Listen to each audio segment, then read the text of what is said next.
Oh, what's good? What is good? You know, life is amazing, man. You learn so much in like record time. You know, it seems to be record time. You start learning things at a extremely fast pace. So time clouds everything. That's why people say, "Oh, give it time." Like, yeah, you're upset now. Just give it time. And what they mean by give it time is the fact that so many things are going to transpire within that time. Your brain is going to be so preoccupied with new developments, new things. Whatever you was upset or mad about won't even have your attention. But time clouds actually things that you knew and didn't really focus on at the time. But once you start to care about it, you kind of forgot the beginning.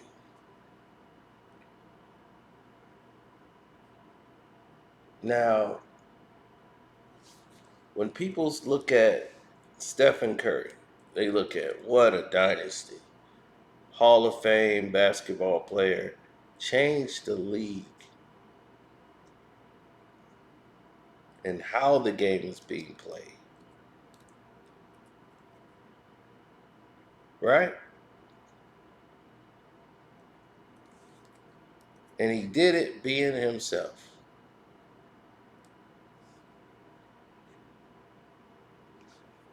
Now,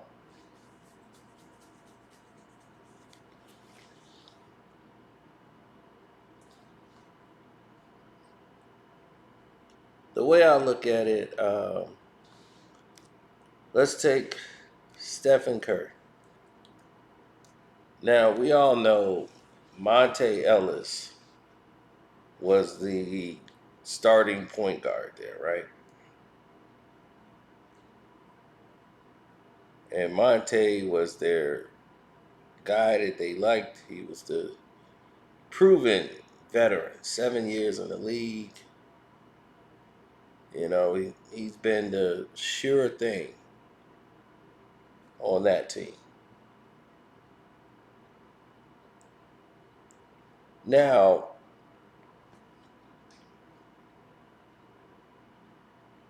we all know that the Milwaukee Bucks were not a good team at the time. They were a young team in development, going through radical changes. So they were just trying to find out what it is that they wanted to do as a team moving forward. Um, Monte Ellis didn't stay with the Bucks too long in this trade that went down that everybody spoke about.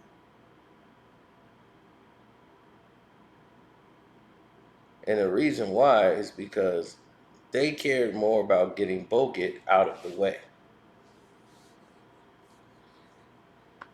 As we go through the facts that the Bucks did trade Stephen Curry. Well, the Warriors did trade Stephen Curry. See, Andre Bogut, when he was with the Milwaukee Bucks, people don't realize it. Bogut was injury prone. He was an injury prone big man. And they didn't feel it was necessary to continue to move forward with Bogut on the team. And Golden State Warriors was looking for another big man, a better passing big man.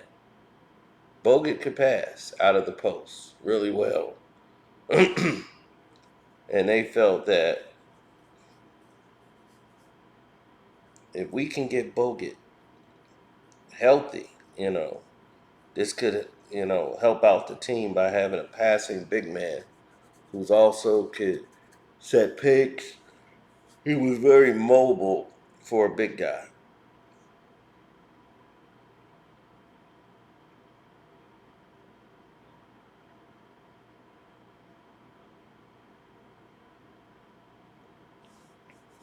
Now,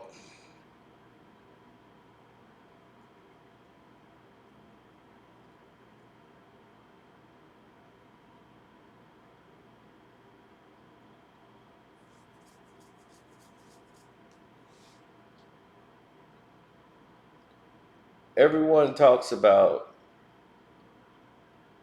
this deal taking place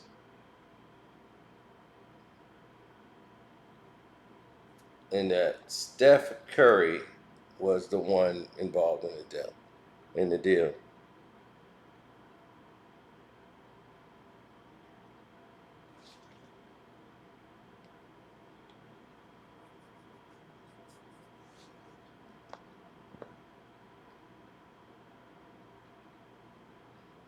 Now, being backdoored is a process altogether.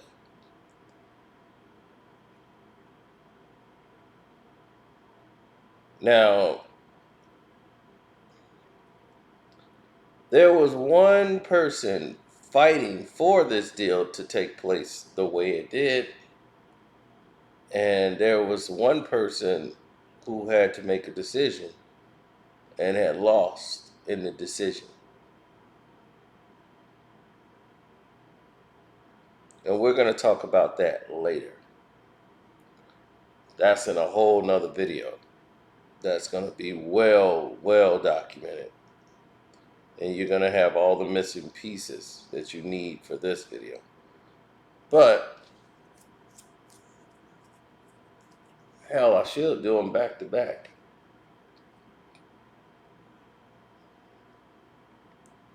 But anyhow,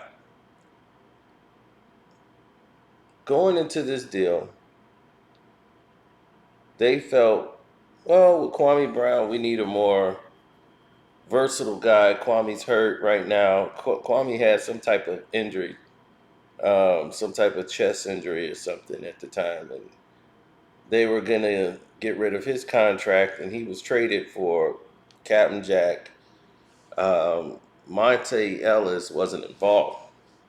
First, it was Stephen Curry, then Mpe and Doya, who they wanted to see develop more. It just didn't happen yet.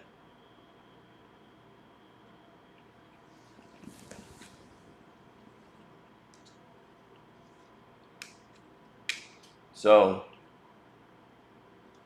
Stephen had been the deciding factor, if you would say, in the trade to bring in Bogut.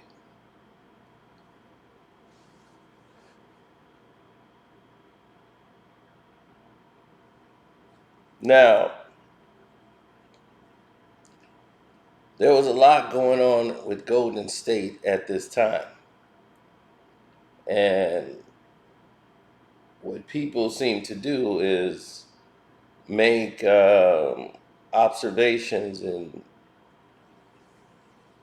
and credit and shifting all of this around and start crowning other people for other guys' achievements.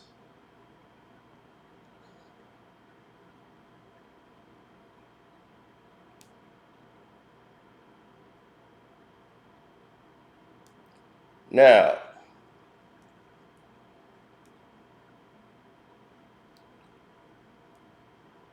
the movement of Steph was one that they felt we need to make a choice between Monta Ellis and Steph. And Steph was chosen. Steph thought he was getting traded. because of his ankles. He knew it was his ankles, and and he's too much of a risk because of his ankles, and he just might not be 100% ever again.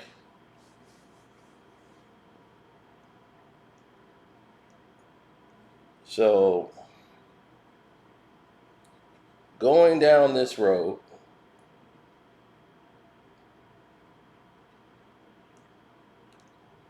he prepared to be traded. This was and I won't say it was a holdout year, so it was a short NBA season. So the trade deadline came around, rather swift. It was like gloom and doom around because no one knew anything of who was going to go, who was going to be there.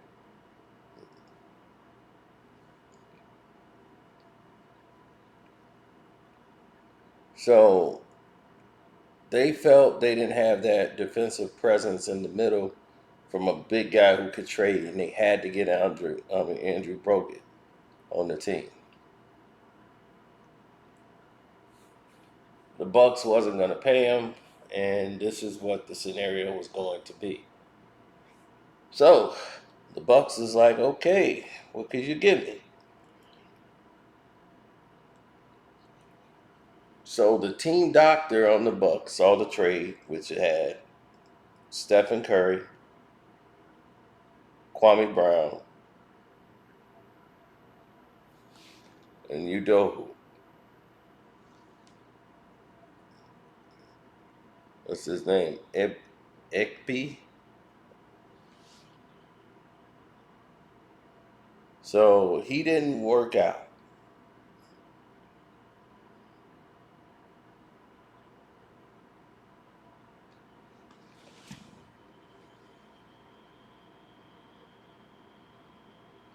Now, people don't remember, Andrew Bogut was one of the most sought after players when he came into the league.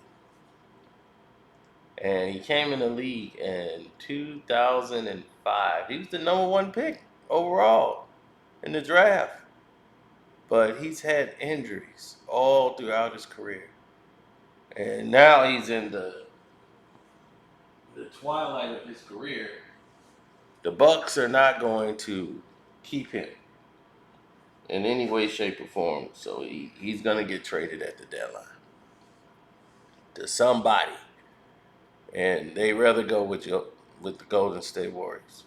So they agree for the trade.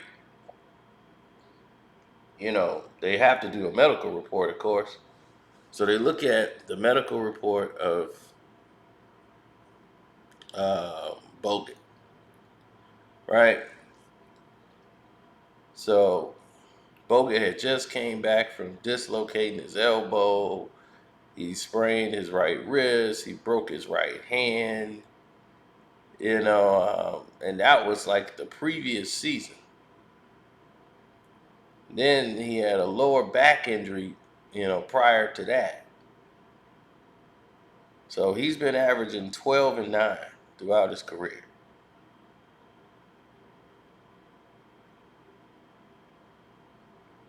And they felt the Bucks like, well, we're winning games without Bogut. We don't really need Bogut,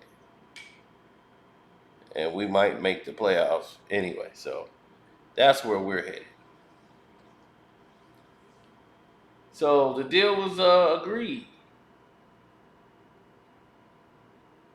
and they had just gotten and promoted this guy Michael Gordon. Their man, their man about town, their medical doctor. Now each team has a lot of different doctors on the team that they hire or that they use. Like some might have a private practice and still do work with the team. Like they have a team psychologist now on teams. They have a team dentist. But the team's physician is a man named Michael Gordon, MD. So Michael Gordon, who just was promoted to this prestigious title. He hadn't been there that long.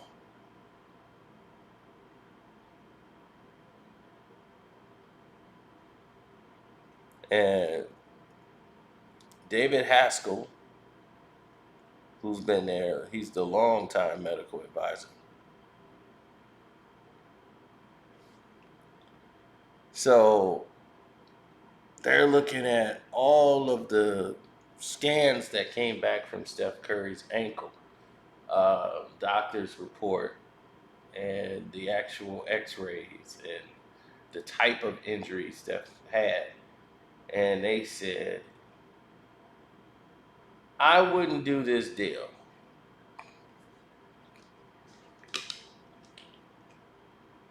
So the medical report is what killed the Steph Curry trade. And they said, well, the Bucks are going to nick this trade because of them. They looked over the medical report, and Steph Curry's injuries are too severe to take this kind of a risk going long term or with the future with Steph Curry. So they said, well, the way his contract is structured, you can move him next year.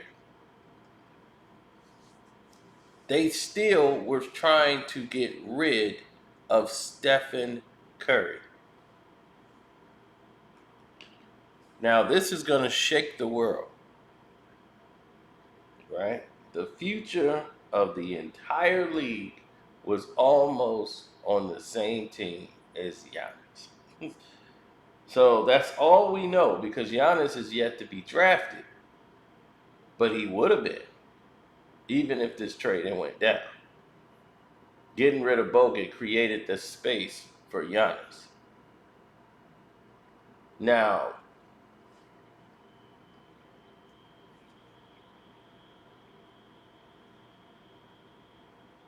as the Bucks were going through a new transition,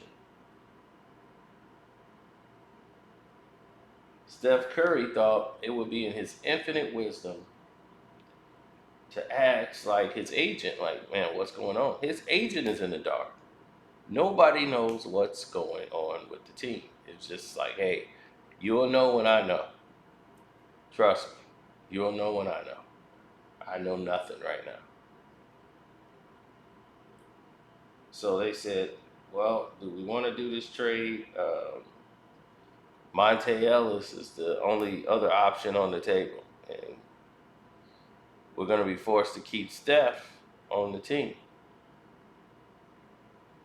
That's where we're going to be right now. So they said, hey, let's do it anyway. Larry was never really in favor of getting rid of Steph, but he was concerned about Steph's ankles. But the Warriors organization was turning in a new direction. So they were looking to move in a whole different type of era.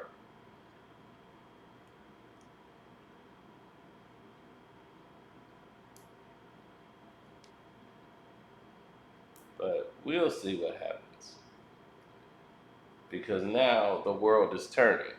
And it's turning in a whole different direction.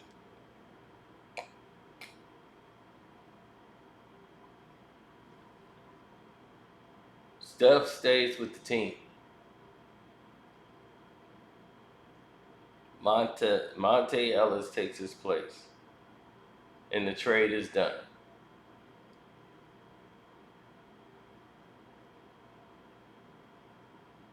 All hell breaks loose.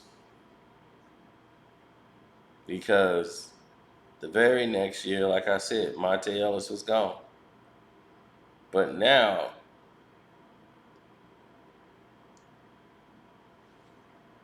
things are different.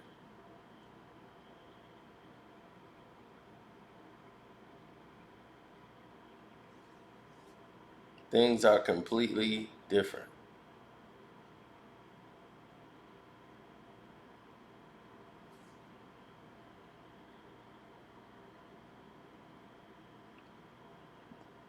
the Milwaukee Bucks go to the toilet immediately after they drafted Giannis.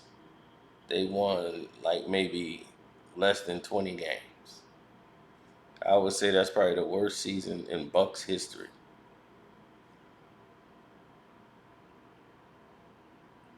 And the problem they knew is they had the wrong coach in place. For the past 2 years, they really didn't have a coach. They had Scott Skiles, who was there, and they ended up parting ways with him. John Hammond said, "That's out." Jim Boland came in, and he was terrible. The Bulls should know that. They hired Dumb and Dumber. And now Larry Drew comes in for one season, and Larry was a visionary, but not exactly the guy.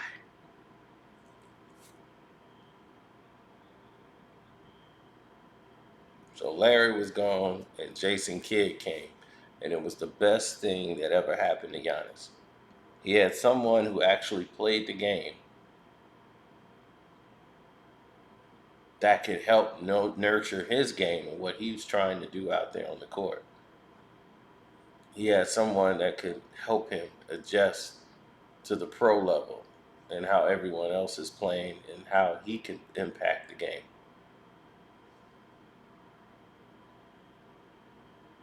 So a lot of decisions was made in revamping the team. And Jason Kidd's first year, they went 500 and made it to the first round of the playoffs, where they lost to the Chicago Bulls. But it was very competitive and difficult for the Bulls to even get that victory. Now, Golden State, Steph felt like, man, the team really believed in me to keep me.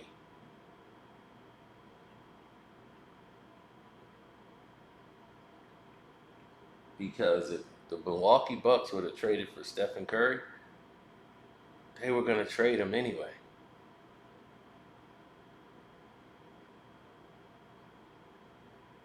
They were going to use him and move him around to another team to try to get pieces off of him.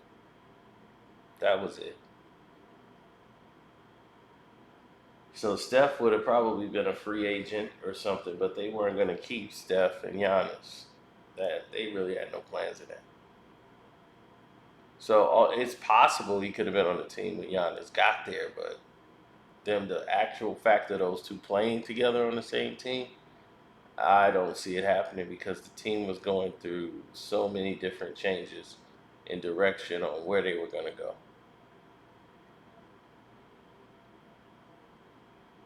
I felt that Steph Curry felt indebted to the Warriors for keeping him. And he went through rigorous training and getting approved these new supports for his ankles. And by doing that, it was able to keep him on the court longer. He worked on strengthening and conditioning, and that was the start of the turnaround for Stephen Curry as a player. He was maturing into his body a little bit more. Even though he still looked like a kid, he was starting to mature more into his body.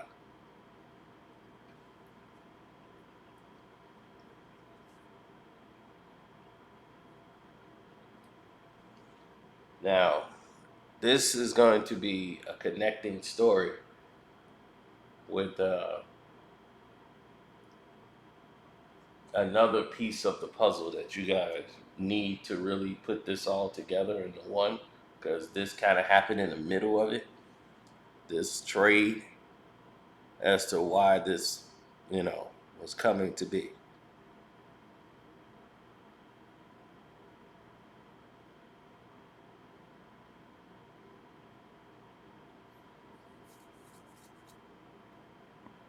Now,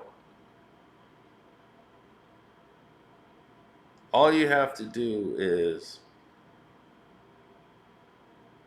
look at was it 2011? Or was it I think it was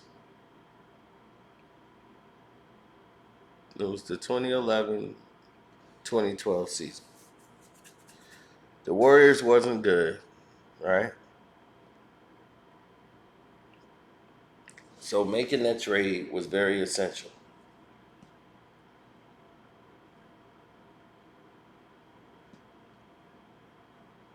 And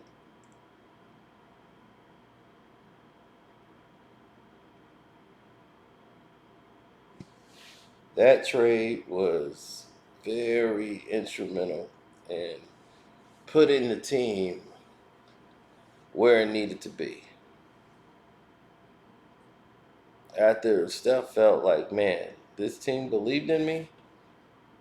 They already had Mark Jackson hired on the team, and we're going to go into all of that. Man, we're going to go into all of it. But I'm going to probably have to end this here because this ends this one chapter. Well, we're going to get into the whole details of, you know, what actually went down from this point on because we're getting ready to head down that road, and man, it's going to be bumpy. The Golden State Warriors are painting a very beautiful picture of a dynasty with no cracks in it. There's a lot of dead bodies on the way, and there's a lot of lies being told, and stories being rewritten. So, with that being said, I'm going to end this here. I'm going to say, don't forget to support the page. Cash App is Carceno, Karceno. It's all on the banner below. God bless, and wait for part 2. So this is going to be a ride. Oh yeah, early release on the Carceno for Life Patreon too, by the way. For sure. I'm out.